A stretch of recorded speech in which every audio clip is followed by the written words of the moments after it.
se poursuit sur LCI. On se pose une question, on fait le point sur une idée. Ce vendredi, va-t-on vers une guerre des générations? Et on se pose la question, est-ce que cette guerre peut vraiment avoir lieu? Je voulais qu'on regarde d'abord un sondage qui a été publié cette semaine et qui montre le pourcentage des personnes qui sont favorables à un confinement des personnes âgées. Voilà, ils sont 59% à vouloir un reconfinement des personnes âgées chez les 18-34 ans, 26%, donc les personnes âgées, plus âgées en tout cas, ils sont beaucoup moins favorables, 26% seulement chez les 20-65 ans et plus.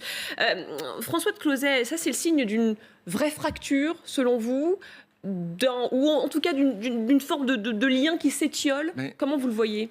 Pour moi, c'est une prise de conscience qui commence à se faire. Parce que finalement, je dis que la génération des boomers a très mal traité la génération suivante, mais la génération suivante s'est conduite à peu près comme elle, donc ne l'a pas vue. Et ne s'en plaint pas et ne se révolte pas. Mais là, tout de même, il se passe quelque chose qui est inédit avec cette épidémie. Et donc, les jeunes qui s'aperçoivent, je suis désolé, beaucoup plus. C'est pas les fonctionnaires, c'est pas les retraités qui souffrent actuellement. C'est même pas les salariés qui, jusqu'à présent, ont vu leur pouvoir d'achat préservé. Ceux qui souffrent, ce sont les jeunes qui n'ont plus leur job, qui ne trouveront jamais un premier job. C'est eux qui sont les plus impactés. Et c'est eux qui s'interrogent. Ils disent, mais pourquoi on fait tout ça? Ah ben, tu comprends, les plus de 80 ans, si on ne fait pas ça, ils vont mourir. Ah non, mais c'est pas possible. On nous a jamais... Et je pense que la politique, ça ne consiste pas seulement à faire comme la médecine, de dire, je dois sauver des vies, à n'importe quel prix, je dois sauver des vies. La politique, elle doit considérer d'autres... impératif. Il y a l'intérêt de l'avenir, il y a l'intérêt des différentes classes, catégories dans la société, etc., etc.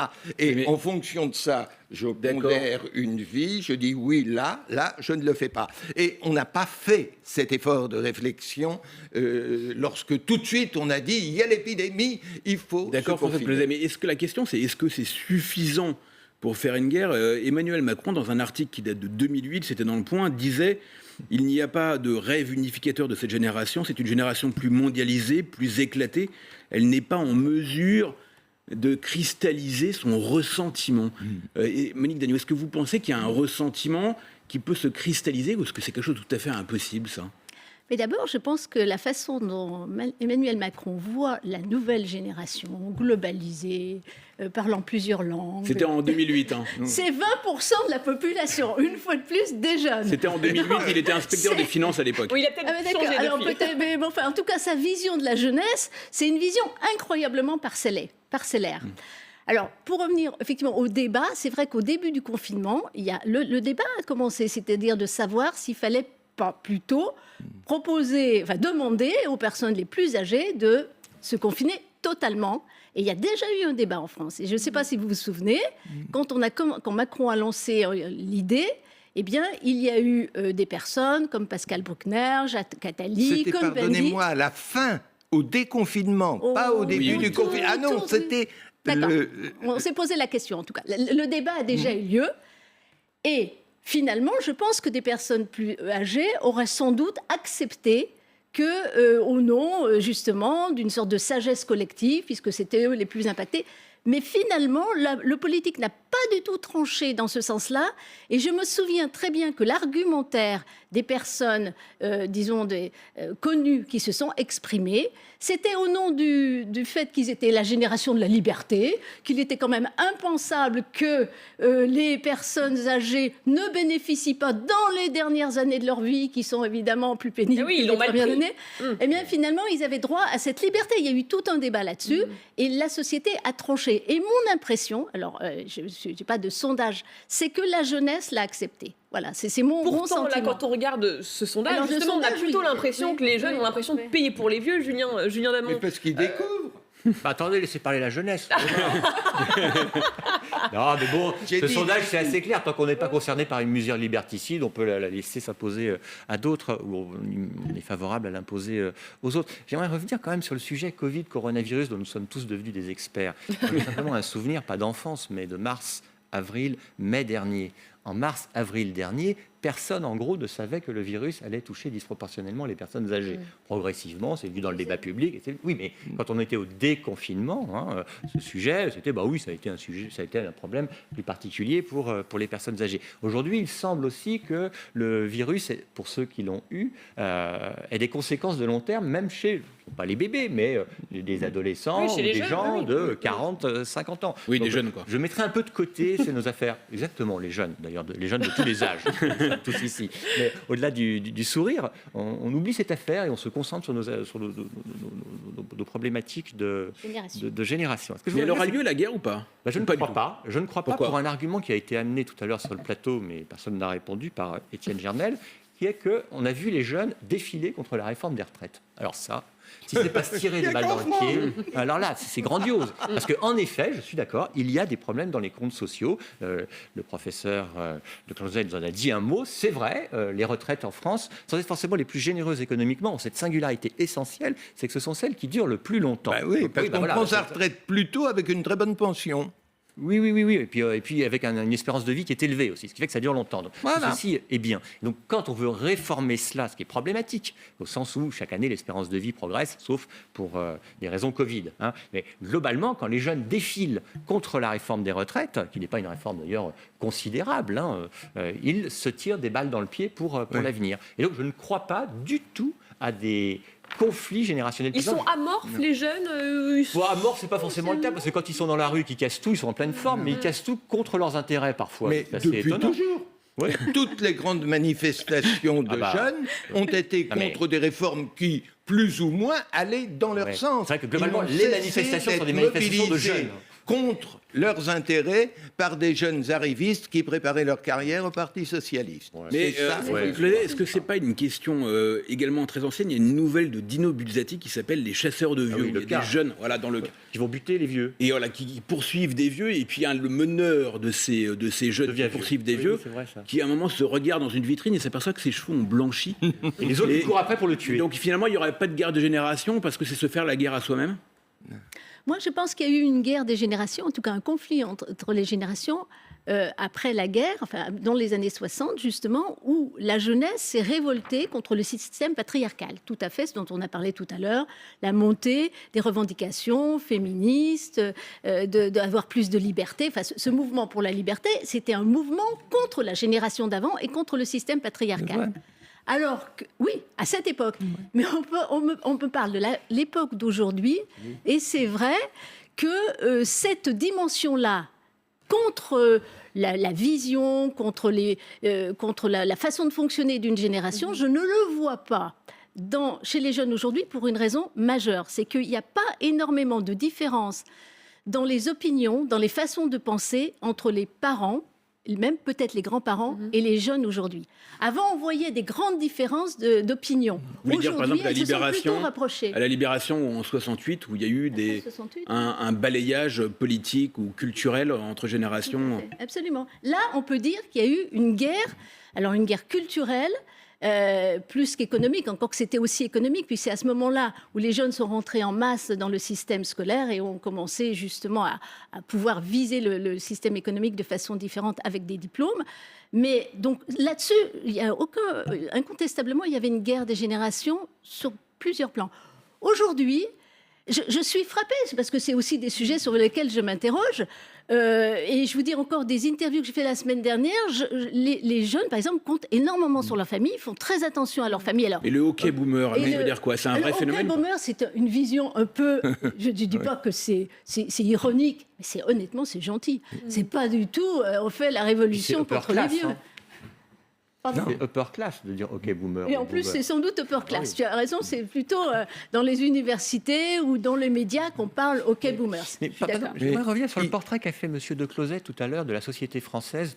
Portrait plein de paradoxes, mais qui me semble vrai et auquel je n'avais pas pensé. Donc merci. Ne vous inquiétez pas, ce n'est pas parce que je dis merci qu'il n'y aura pas de vacherie, mais globalement, Globalement, c'est vrai que vous nous décrivez un monde qui est une sorte de gérontocratie, donc le pouvoir est aux vieux, l'argent est aux vieux, etc. Et en plus, qui est fascinant ce monde, parce qu'il célèbre la jeunesse. Donc c'est une gérontocratie qui est favorable à la jeunesse. Et c'est une gérontocratie jeuniste. Impressionnant de faire ces deux termes, la colonne. J'ai bien compris ce que vous disiez. Et donc la réponse à la question, y aura-t-il une guerre des âges? C'est non, puisque globalement, le pouvoir, la culture sont un gros gloubi-boulga sur lequel tout le monde semble d'accord, avec un point clé qui est surtout ne touchons pas aux retraites, qui est pourtant le gros dossier qui permet de redistribuer un peu les la réponse de Closet. Voilà, maintenant, ça y est, tout est sur la table. Comment se fait-il que d'un côté, la génération des boomers ait pu faire ça à la génération suivante, que de l'autre, la génération suivante n'a pas l'air de se révolter? Quelle est la réponse? Ben voyons, c'est la dette, évidemment, parce que tout ce qu'on a volé, c'est pour les générations suivantes.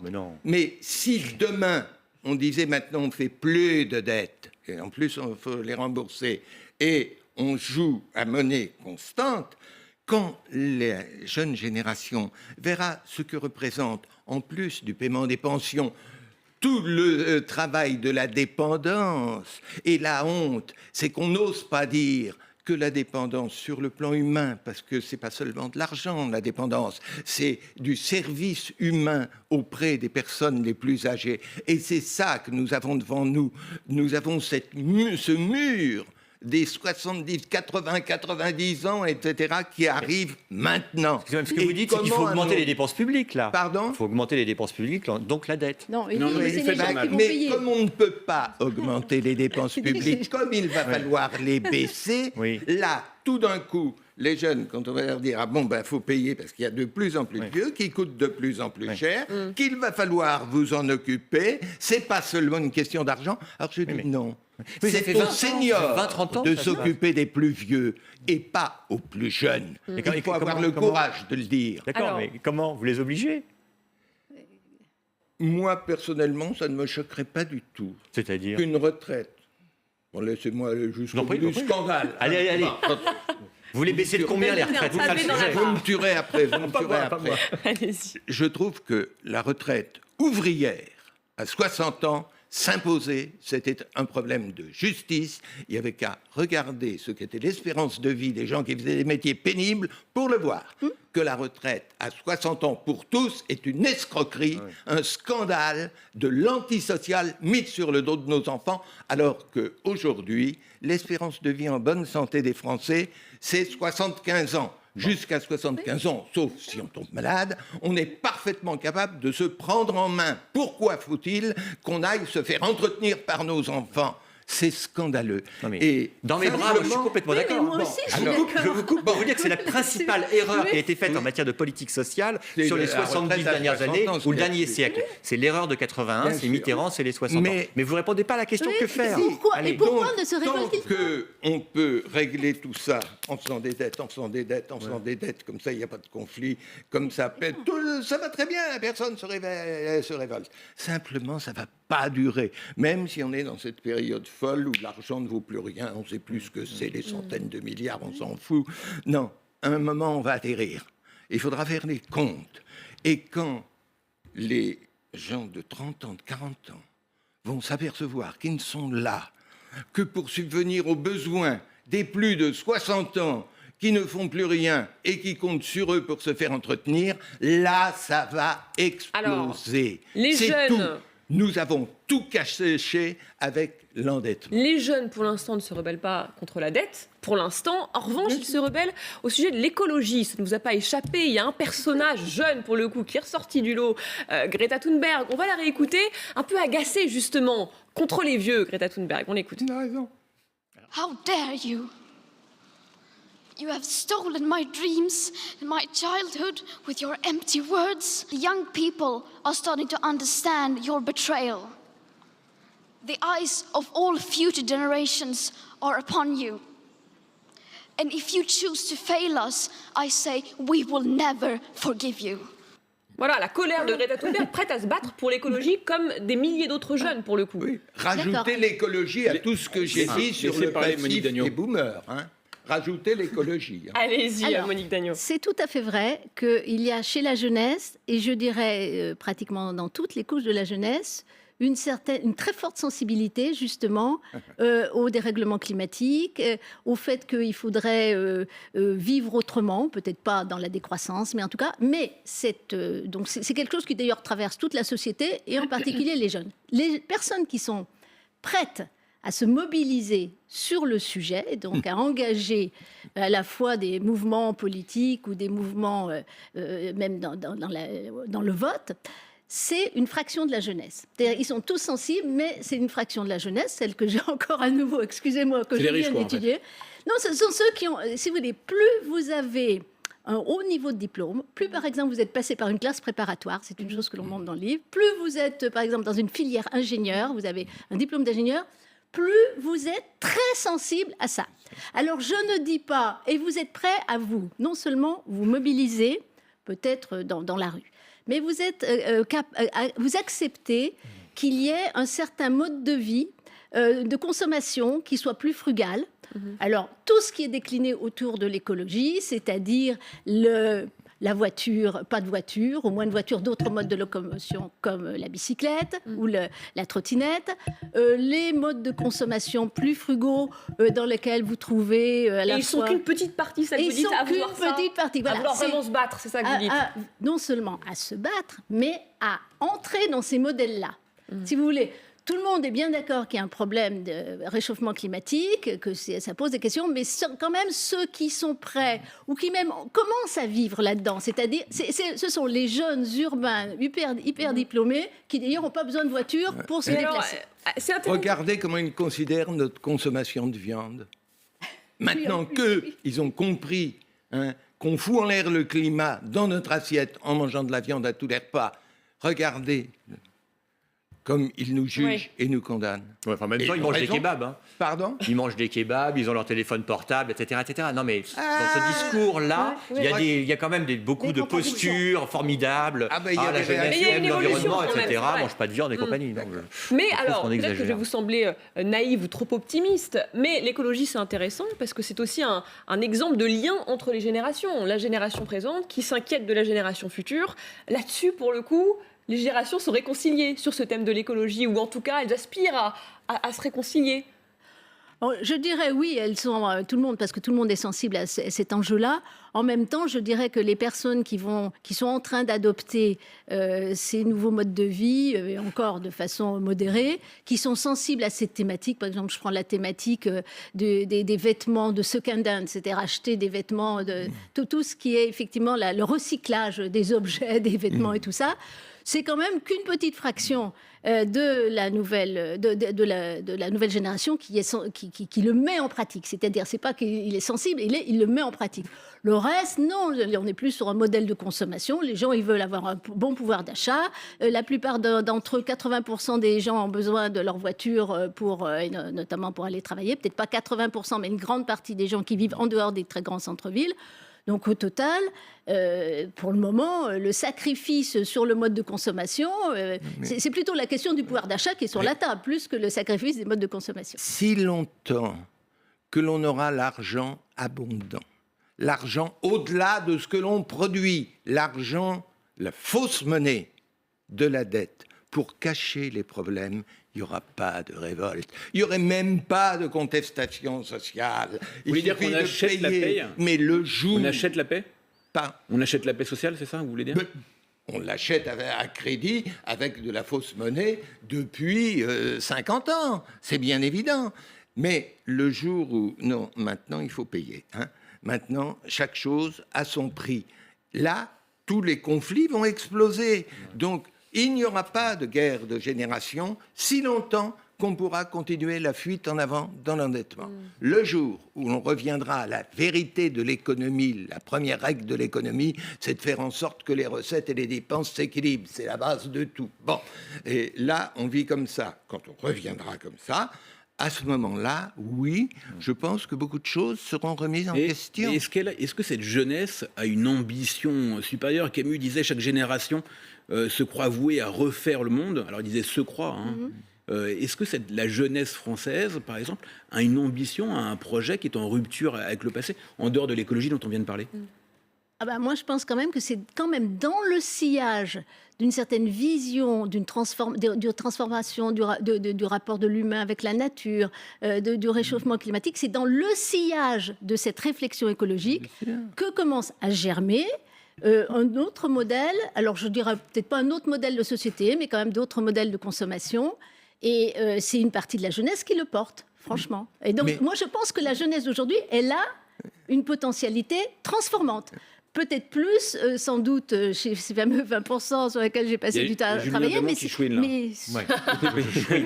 Je chouine agréablement.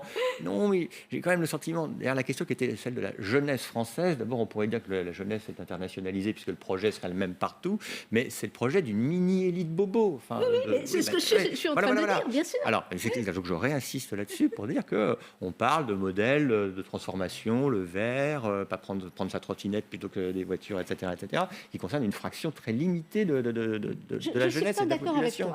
De surcroît, surtout, j'aime bien les grands discours sur la jeunesse, ça me rappelle un truc quand j'étais jeune, la jeunesse criait, la jeunesse emmerde le Front National, jusqu'à ce que le Front National soit majoritaire chez les jeunes. Quoi. Et donc, des jeunes, une fraction. On ne peut pas être majoritaire chez une fraction, on est majoritaire ou non. Non, pas majoritaire, pas majoritaire. Le Front National n'est pas majoritaire chez les jeunes. Non, pas loin en tout cas. Elle n'est pas loin, mais elle est très importante, ça c'est vrai.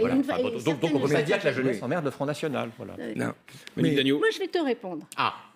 Sur les problèmes des générations, qui est-ce qui a porté les grandes transformations des années 60, justement, sur l'émancipation des femmes, sur les droits civiques et tout ça? C'est une jeunesse éduquée. Donc, on a le même sujet aujourd'hui avec la nouvelle jeunesse. Mais ce qui va déterminer l'avenir, ce n'est pas le changement, comme ça, tout à coup, de mentalité d'une génération. C'est de la blague.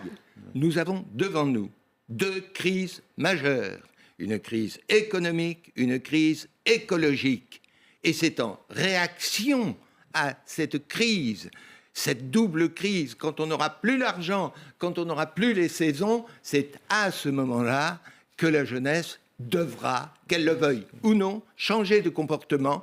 Et c'est à ce moment-là que nous aussi, nos générations, pas autant que je sois encore là, devront changer de comportement vis-à-vis de la jeunesse. Et ce sera le mot de la fin. Merci beaucoup à tous les 3 pour ce débat absolument passionnant. Y aura-t-il une guerre des générations? En tout cas, ça fait débat. On n'a pas la réponse, mais on suivra ça avec attention. Merci à tous. Merci à vous, Étienne. Et l'information continue sur LCI.